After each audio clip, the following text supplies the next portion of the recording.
Hello, and welcome to Purdue University. As you can see, you're not at Purdue University, and as you can see, neither am I.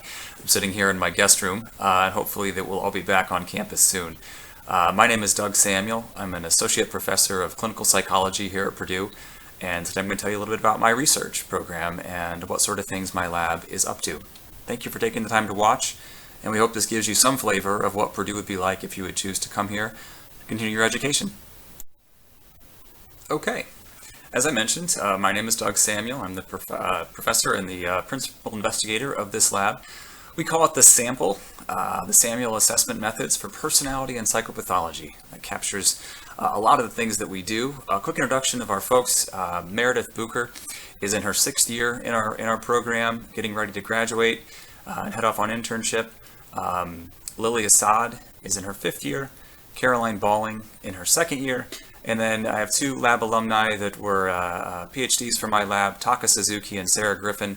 Sarah just got a job as an assistant professor at the University of Houston Clear Lake recently, so congrats to you, Sarah. I'm going to tell you about some of the research we've been doing in my time here at Purdue, which now is going on 10 years. So we've been able to accomplish a fair amount in that time, and I'm going to give you just a snapshot of that research and give you a sense of what we're working on.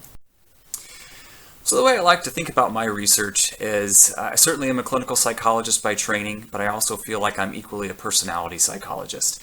And so if you have these 2 roads out here as personality and psychopathology, our lab kind of bounces right in there at that intersection. I think that the work that we're doing is equally relevant to general personality research as well as to psychopathology, and that creates some interesting opportunities to kind of live in 2 different worlds. Very broadly, in terms of my research, we have a lot of things going on, but very broadly, we're interested in how we conceptualize psychopathology, right? So how do we decide what is mental illness? And within that, we have the general framework that we believe that evidence points to dimensional models of psychopathology being superior to the traditional categorical models that have really dominated clinical psychology and psychiatry over the last few decades. I am a member of the HiTOP Consortium. You can see that here. This gives you a sign, kind of just an image of what this HiTOP looks like. It's basically a way of reconceptualizing the same symptoms and signs that are part of the DSM-5, but organizing those differently into a more dimensional framework that hopefully gives you more homogeneous constructs and gives you a better way of kind of organizing these things and ultimately hopefully giving better treatment targets.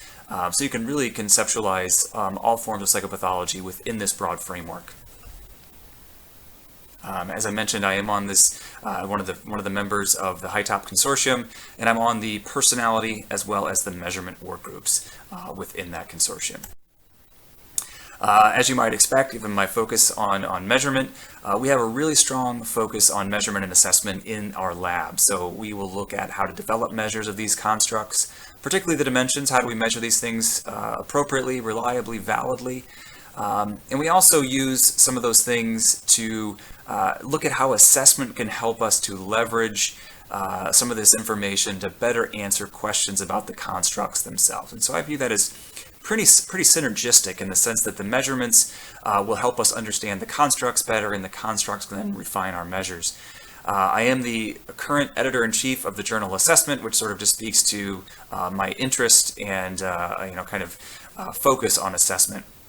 I'll talk very briefly about kind of a line of our research right now that's looking at how we leverage those assessment questions to really sort of answer some of these fundamental questions about these dimensions of psychopathology. So we tend to use the 5-factor model in my lab. I'll talk about that in a bit more. The general model of personality known as the 5-factor model, neuroticism, extroversion, openness, agreeableness, and conscientiousness. And we're particularly focused a lot of times on that last dimension of conscientiousness. So we conceptualize that as being a bipolar dimension that spans from, on one end being more disinhibited or impulsive, and on the other end being somebody who's over-conscientious, somebody who might be described as perfectionistic or workaholic, maybe overly deliberate or indecisive. And so what we're focused on is trying to conceptualize these ways in which personality traits, which might generally be adaptive. It's good to be organized, good to be methodical, good to be diligent, but those things can also be too much. And so we're looking at this bell curve of this distribution of traits known as conscientiousness and trying to understand where those points of problems are, right? So out on that extreme end, where we would find impulsivity, there's clearly problems on the low end, but we're also thinking there's problems on that upper end. Those would be traditionally conceptualized in terms of things like obsessive-compulsive personality disorder. And so focus of our research right now is in trying to determine that inflection point and figure out where otherwise sort of normative or helpful aspects of conscientiousness, these levels, can eventually become maladaptive. In the same way that it's good to have blood pressure in the normal range, you don't want to be too low, you also don't want to be too high. And so there's costs and trade-offs of being kind of on either end of that spectrum. We believe that's true for conscientiousness as well. So part of our research looks at how we can measure these things and look at what we call bipolarity, the idea that there are kind of problems associated with both ends of these traits. As I mentioned, the five-factor model has a strong focus in our work. We believe those are very useful. Those 5 domains and the facets that underlie those are really useful for conceptualizing personality disorders. So historically, personality disorders were conceptualized as being categorical, things like narcissism, antisocial, borderline, as I mentioned, OCPD, dependency, etc., etc. And so I'll give you a quick example of how we conceptualize these personality disorders in terms of the five-factor model, and I'll give you the example of borderline personality disorder. So that's a disorder that's historically been conceptualized as being, in terms of emotional dysregulation, things like impulsivity that can be self-damaging, self-harm, and other aspects like that.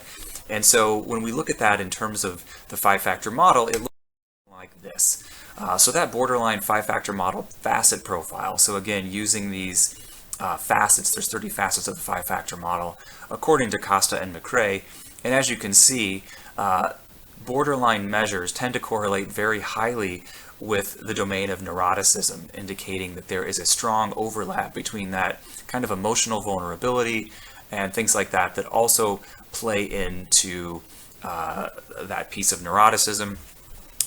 Generally kind of average but slightly lower on extroversion, not much going on with openness, and generally lower especially on things like modesty, that's compliance and trust down here on agreeableness, and generally low conscientiousness, what we would think about as being kind of more on the impulsive spectrum. So that's how we would think about borderline from the perspective of the five-factor model. And so that hopefully gives you a flavor of what we're talking about. One of the things that we've tried to push forward in our lab is not just conceptualizing the PDs or other types of psychopathology in terms of dimensions, but actually trying to translate that into clinical practice. So looking at how practicing clinicians are using these diagnostic systems in their practice. So one first step in that research was to look and see how they use traditional models of personality disorder. And so we did a study, or I did a review a couple years ago now, looking at how they used traditional models, those PD categorical models that have been the focus of research for a long time. And what we found was really not so great news. The overall inter-rater agreement, so the degree to which two different therapists would assign the same diagnoses or the same sort of dimensional ratings of those diagnoses, the overlap was only 0.46, which is maybe not terrible. We'd certainly hope it would be a bit better. And in fact, when we look at the agreement across other sources, that was only 0.23. So in general, the way therapists are conceptualizing these disorders is a bit different than the way other sources like self-report primarily, but also structured interviews are conceptualizing these PDs. So we need to look more at that and figure out how can we get these into the hands of therapists and have them use them effectively. So this is a study done with, as I mentioned, a couple of my past graduate students, and then Meredith, who's still here for now. And so we looked at 54 client and therapist pairs from local clinics. So in this way, we were looking at both kind of the methods, being the two sources here, the clients providing a self-report of using the PID-5, that's a measure of the DSM-5 alternative model for personality disorders, the set of 25 traits. And we also gave their therapists an informant version of the PID-5. So the real leverage here is that we were able to basically equate the method and really focus on the two sources and what differences and similarities they had. So by using this dimensional framework, we showed really, question one was, does the agreement improve when we're using these systematic dimensional measures?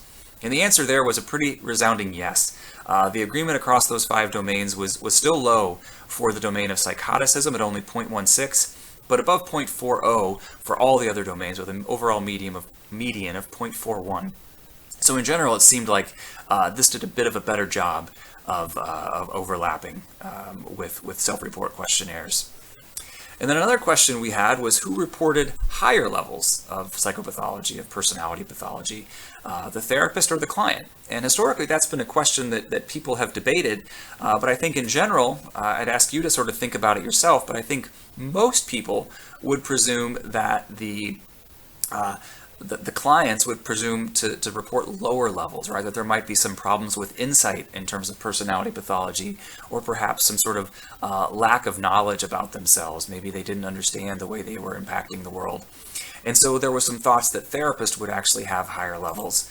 And contrary to those expectations, we found that the client's mean on the PID-5 was actually higher for nearly all the domains and facets, with particularly strong, large effects for psychoticism. This has recently been replicated by Caroline Balling, one of my newer graduate students, with using a different measure. And what we're looking at here is there may be some differences in the way that therapists actually use these rating scales. They may sort of reserve some of those extreme rating cases for what they view to be more extreme cases, whereas clients are much more willing to use the full gamut of those rating scales. So there may be some methodological things going on, but in general, our research has shown that contrary to what we might expect, therapists are not describing their patients as having more pathology than the patients are in themselves. So this is an area of research that we're going to keep looking at. Another thing that we've done more recently, and this credit here goes to Meredith Kluker. This was her meta-analysis that was for her prelim exam a couple years ago. And she did a meta-analysis that looked at a really comprehensive list of almost 100 studies that assessed personality at baseline and then looked at treatment outcome over the course of psychotherapy.